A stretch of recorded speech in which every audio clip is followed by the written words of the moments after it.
2 years, the whole world was in sufferings, problems, difficulties, so many stumbling blocks for the progress. But one field is very prosperous throughout this pandemic COVID-19 period. That field is yoga. The country which is more active, that country is known as India. Because we assisted medical assistance, we have extended to more than 150 countries. And also these yogic practices, traditional systems of medicine, very particularly Ayurveda and other things.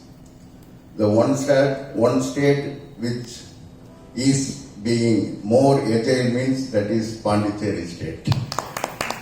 Because you are organizing yoga festival. The one man is more energetic and agile means that is Dr. Ananda Bala Yogi. We know very well for the past 2 years he is very busy in all angles of social media, offline, online. So that's such a kind of fantastic personality, the living legend, and the marvelous and the most prestigious yoga therapist in the world. So such a great personality we are having in our midst. So with the permission of our organizers, we invite our Dr. Ananda Bala Yogi sir to present his thoughts and views.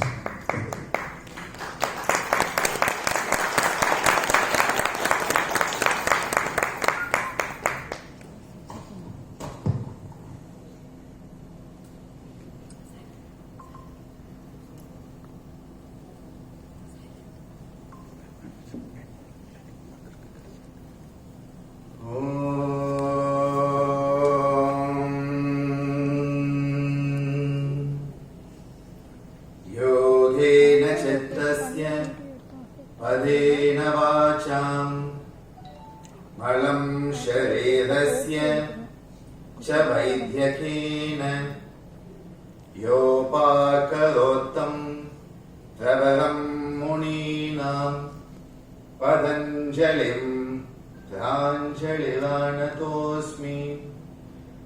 ॐ तत्परं पर्याय विद्महे ज्ञानलिङ्गेश्वराय धीमहि तन्नो गुरुः प्रचोदयात्।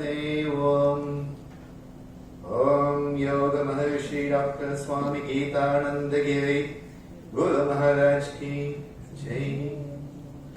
ओम पुदुवै शक्ति पुदुवै कलैमामणि योगचारिणी अम्माजी मीनाक्षी देवी भवनानी गुरु माता की जय।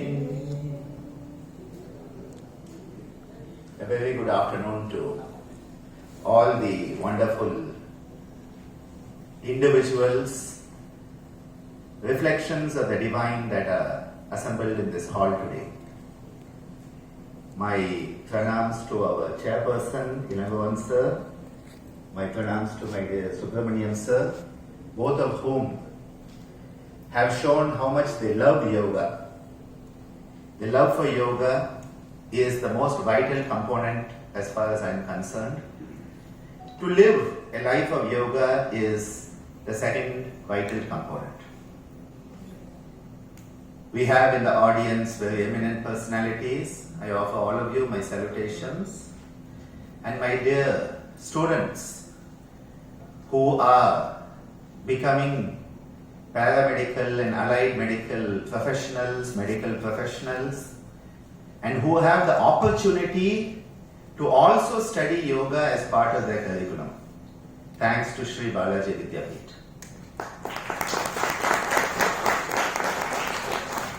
Today I wanted to share a few thoughts. I only have 27 slides, and first and last slide are just the title slides, so 25 slides are the matter.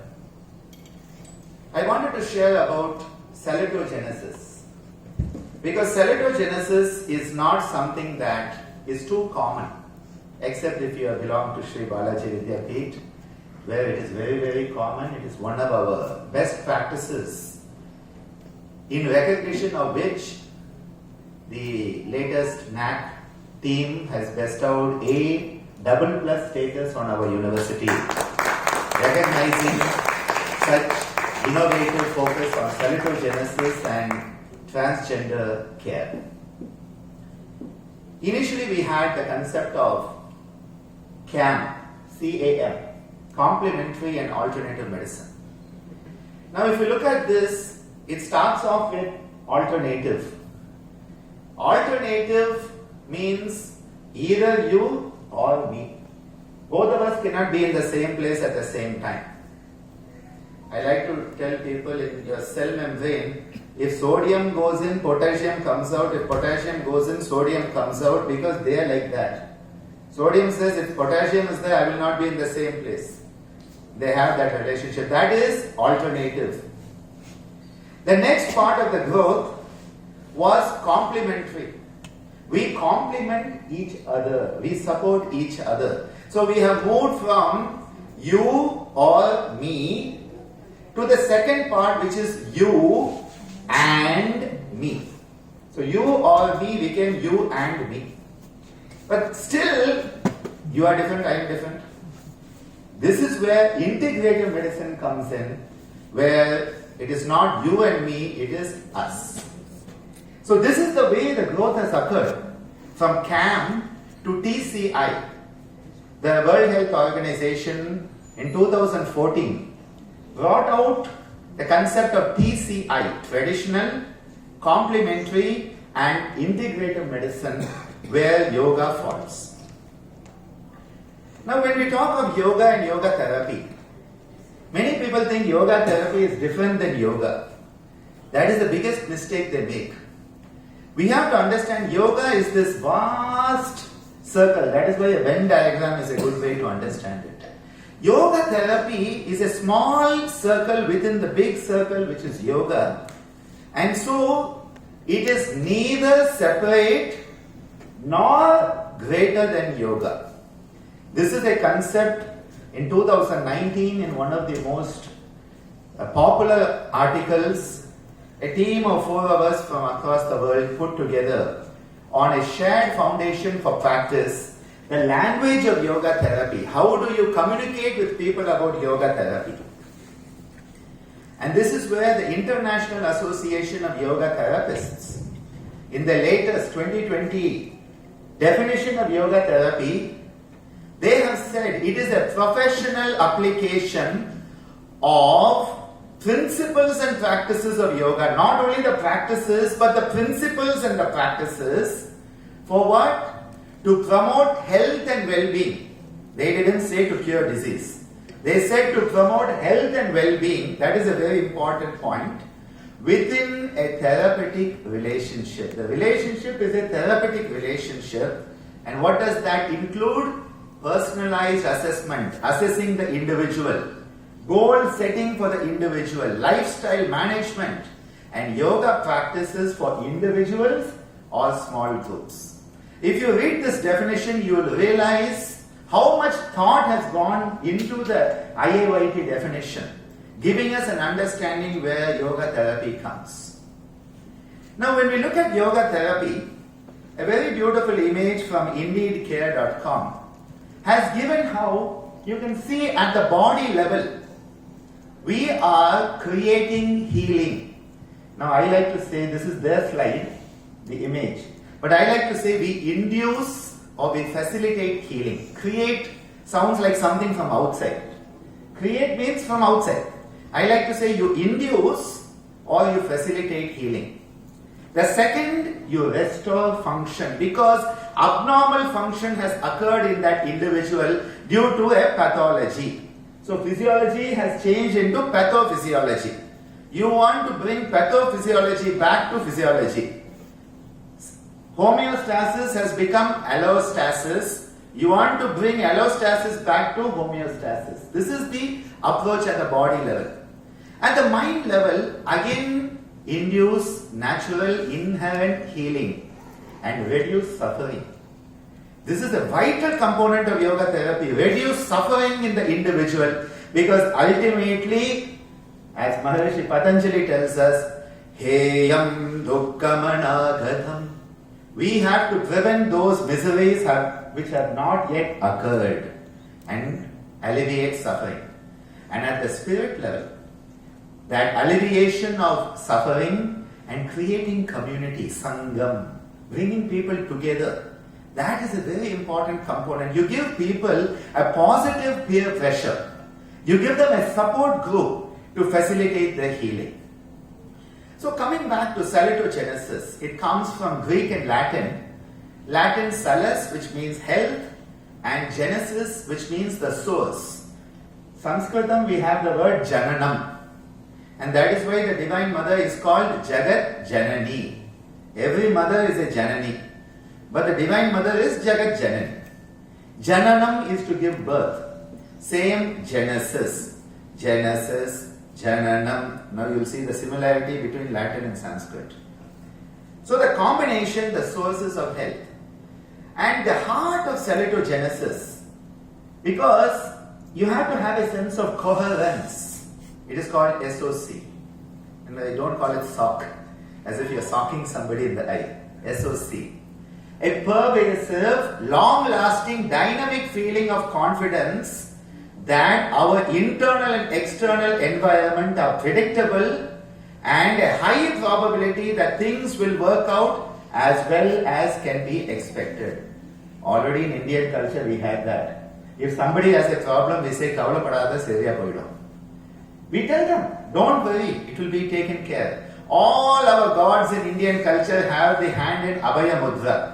Abhaya means fear not, I am there. Yam irukka bayamin. That is the principle that is there. Don't worry. Gita Saram சொல்லுவாங்க. Actually Gita Saram illa, but it's a modified version that goes around. Whatever happened is good, whatever is happening is good, whatever will happen is good. It is very tough when it is happening to you to think it is good. But it is ultimately for your growth. And this SOC has strong positive correlation to perceived health. How healthy do you feel you are? Let go of the blood test. Do you feel healthy? That is part of the sense of coherence. And mental health and quality of life. So here there are three components. And I love this. All of this is thanks to my dear mentor, Professor Sethuraman sir, my Professor of Medicine and former Vice Chancellor of Sri Balaji Vidyapith, who gave us this beautiful concept of salitogenesis. The first part is cognitive. My world is understandable. I can understand my world. I can understand my life. If you don't have that, you don't have coherence, you don't have salitogenesis. You need to feel your life is understandable. The world is understandable. The second, I can manage my world. My world is manageable. That is the second component which is very important. And the third one is, my world has meaning. So the first one, என்னுடைய வாழ்வு, என்னுடைய உலகமானது எனக்கு புரிஞ்சிக்க முடியுது. இரண்டாவது, சமாளிக்க முடியும் என்னால. மூணாவது, இதுல எல்லாமே ஒரு அர்த்தம் இருக்கு. அது மூணுமே இருந்தா salitogenesis. If you have that, because you are then coherent. But what happens? We lose this coherence and we feel, I don't understand my world. என்ன நடக்குது தெரியல. I don't know what is happening. எப்படி சமாளிக்கிறது தெரியல. I don't know how to manage it. இதெல்லாம் எதுவுமே அர்த்தம் இல்லப்பா, பிரயோஜனம் இல்லப்பா. That is the loss of coherence. And we have to move from that loss to regaining it. Pathogenesis is looking at disease, how to avoid. We don't want pain, we don't want loss. But salitogenesis is looking at health. It is saying, how do you reach your potential? If your potential is divine, how do you become divine? How do you grow from being subhuman to humane to divine? That is the growth curve that we are trying to get. And we discover how to live life fully. Purna Swarupam of life should come. And this is why if you look at this illness-wellness continuum, they are not opposites. It's a continuum. One end you have premature death, the other high level of wellness. And in between lies where we all are. Now the treatment paradigm is only looking at the diseased component. The wellness paradigm, which is salutagenesis, looks at the whole spectrum. And that is why we need to move from pathogenic paradigm to a salutogenic paradigm, where someone who is not healthy will also benefit, someone who is healthy will also benefit. If you are healthy, please don't go to a hospital. Please. Because if you are healthy and you go to the hospital and you say, how do I keep my health? We don't know what to do. This is the modern medical treatment approach. You have a problem, I can give you something. If you say, I am healthy, we don't know what to do. That is why yoga and yoga therapy should be the front line in all hospitals. We have it upside down. They go to all the specialists and then they come to the yoga therapist. First bring them to yoga therapist. If yoga therapist cannot help them, then start going to other specialists. This will be a better way. We will reduce the burden on our hospitals. Now to be that yoga therapist, we need intelligence and empathy. To be any type of therapist, we need intelligence and empathy. Sadly lacking. We must be willing to share with each other. Again, sadly lacking. We need to understand our limitations. Again, sadly lacking. I am giving you the need and the problems we have. Because you will have people who get up on stage and say everything will be cured by yoga. They are the most dangerous people for yoga and yoga therapy. Because immediately they have created an antagonism towards the traditional healing by saying, I can do what you cannot do. Let us say, let us work together and we can do better together. What a beautiful change in language is needed. And we need to realize we are not perfect. If you think you are perfect, dig a hole and jump into it. Okay? Because we are work in progress. We are perfection in progress. And we have to continuously grow. The day we stop learning is the day we stop living. So, again, one more concept. The World Health Organization talks of 4 domains of health. Physical well-being, mental well-being, social well-being, and spiritual well-being. Now these 4 are already given to us by Maharishi Patanjali in the form of Ashtanga Yoga. Yama and Niyama are working on social health domain. Asana Pranayama, physical health domain. Pratyahara Dharana, mental health domain. Dhyana Samadhi on spiritual health domain. All the 4 domains of WHO already given by Maharishi Patanjali. All we have to do is follow his methodology. And this is where we have to go back to the concept of swasth. Swasth is salutogenic. Many people talk of arogya. Arogya is a pathogenic definition of health. It is a pathogenic definition of health because you are defining health as aroga. Roga is disease, you are saying arogya, which means it is a pathogenic definition of health.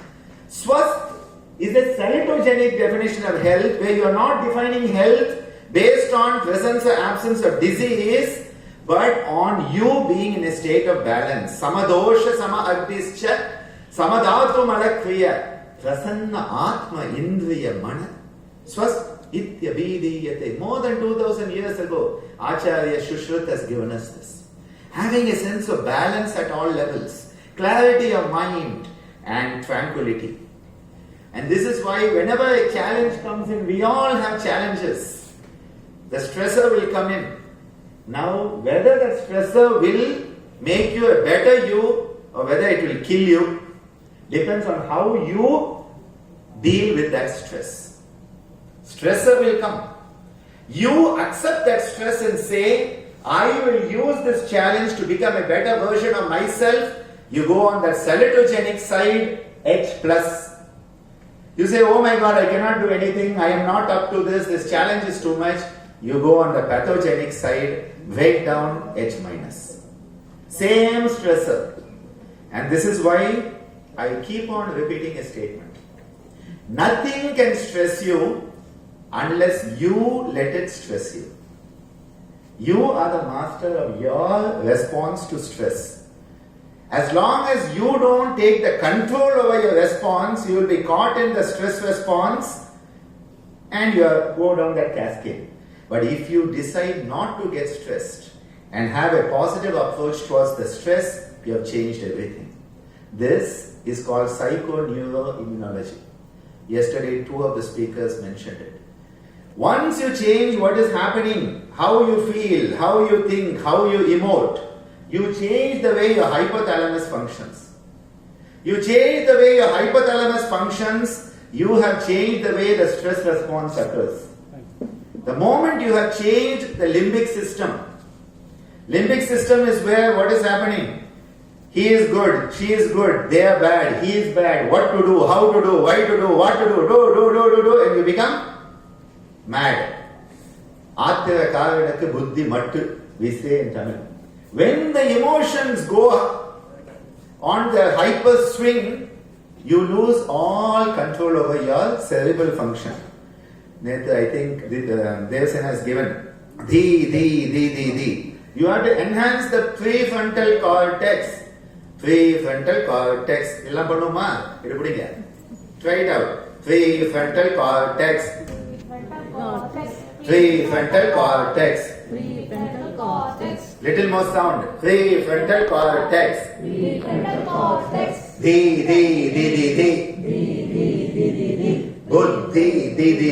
Buddhi. Right? This is what you want to be working. The prefrontal cortex is where you have the superpower. Just like Superman, Batman, Wonder Woman, Spider-Man, they have superpower. All of us have a superpower. The power of choice. We can choose how we respond to the stressor. And that is here. And if you can get this part working, you will become stronger.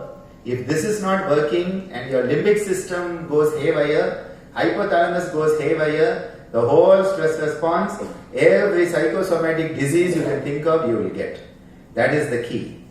And this is why the yogis understood. Work on all of this psychoneuroimmunology, what is called chakras in yoga. Working on the Mooladhara, Swadhisthana, Manipuraka, Anahata, Vishuddha, Ajna, and going up into the Sahasrara. Because this is nothing but the psycho-neuroimmunological makeup as understood from the spiritual angle. And that is where they understood, if you want to go into energy, you have to speed up matter. Mass, speed it up. Mass, speed it up to the square of the speed of light. E is equal to mc square. You say, sir, how can I speed something up? What is fast? Light. What is faster than light? Mind. Our human mind is faster than light.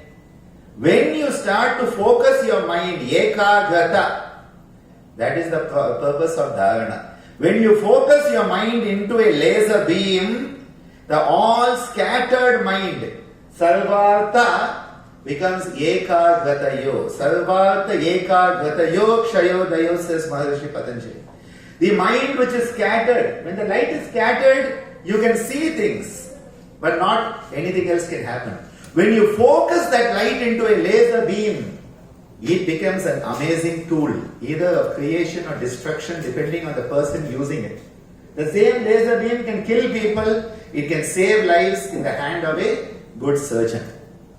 Same thing with the mind. Focusing the mind and focusing it on these areas where suddenly you move from the sthula sharira, the gross body, into the karana sharira, the causal body, through the sukshma sharira, the subtle body. That is the purpose. And that is where we need to be very careful. Where do you choose to focus your mind?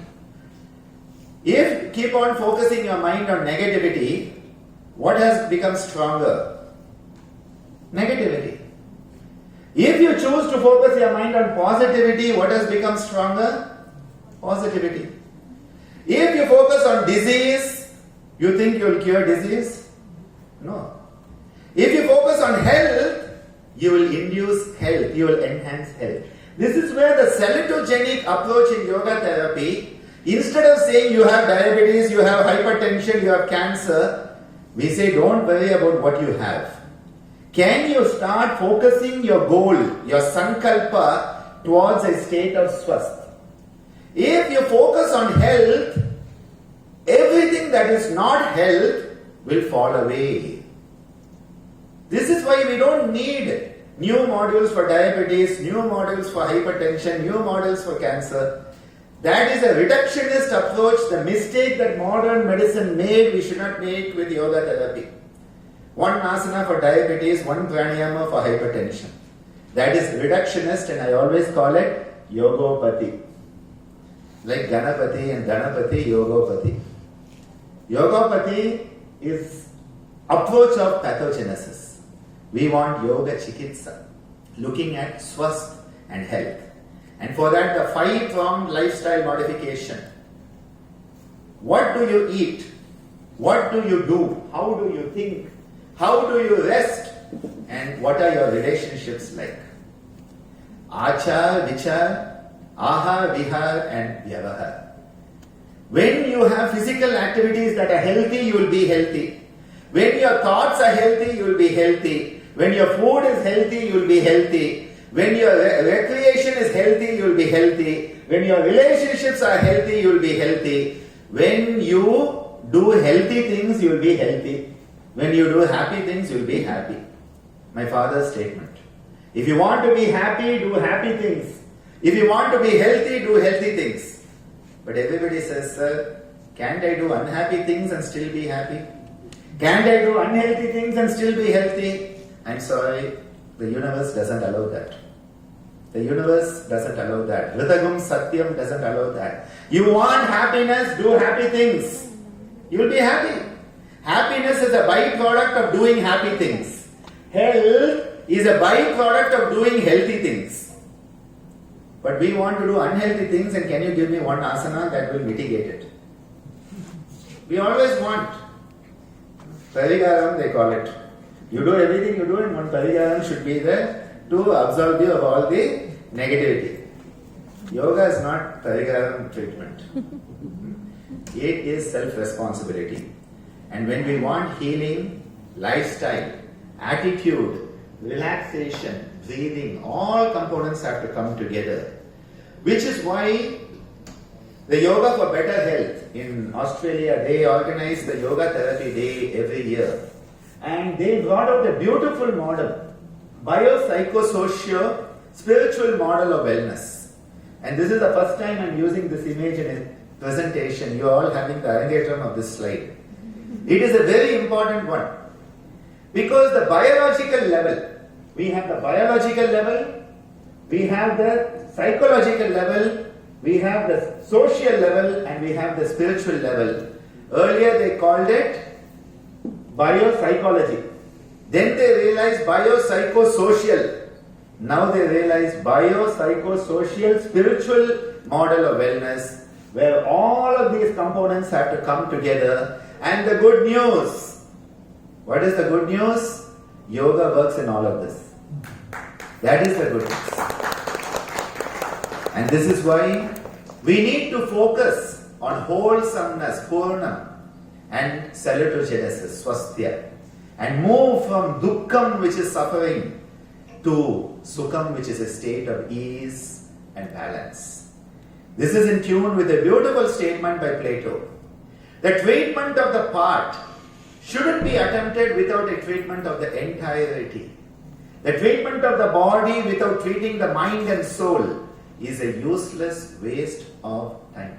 Nearly 2000 years ago. He was also a rishi. If he was in India, he would have been Plato Rishi.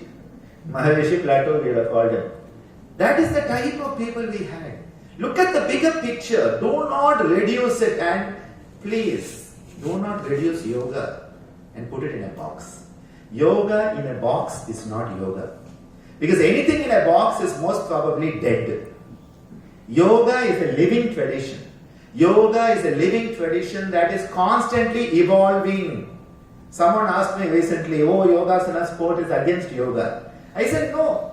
The tree of yoga is a very beautiful tree. Many branches are there. One branch is Yogasana sport. Why do you think that Yogasana sport is yoga? Yoga is a big tree. It's a beautiful tree. One branch is Yogasana sport. So don't start saying, oh, this is good, that is bad. It is evolving because it is living. It is living. It is not dead. It is not in a box. And this is why I am so happy that we are at Sri Balaji Vidyapeeth, where through Saita we can reach this message of salutagenesis, yoga therapy as yoga chikitsa, wholesomeness for our medical, paramedical, dental, nursing, allied health. Every student in SBB gets a chance to experience yoga, not just learn about it, experience it. And the children with special needs, the transgender community, the senior citizens, all of them getting benefited. And the last message for today. For too long, we human beings, for too long, have thought we are the owner of this planet. We think we are the Jamindar of this planet. We are not. We thought we are at the top and everything is below us for our use. Not just use, misuse, abuse and disuse. That is adharma. Dharma is using everything as it is meant to be used. To misuse, abuse and disuse our position as a human being at the top of the food chain, of the evolutionary chain, we claim that. We are at the top of the evolutionary chain. It is a responsibility, and that is why we have to move from ego-logical to an ecological. Understand we are part of the whole ecology. We have to move into this expansive understanding that we, human beings, have a responsibility towards the planet.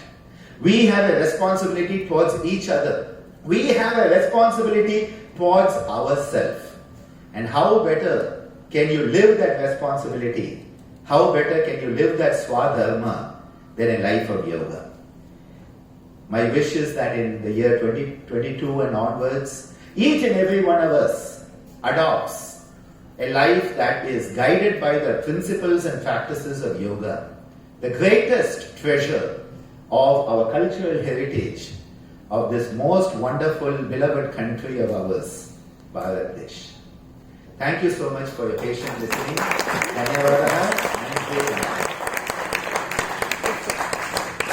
Thank you very much, sir. Already I told you, such a literary flow, mental acumen, spiritual excellence, and also divine intellectualism we could see from him through his lecture.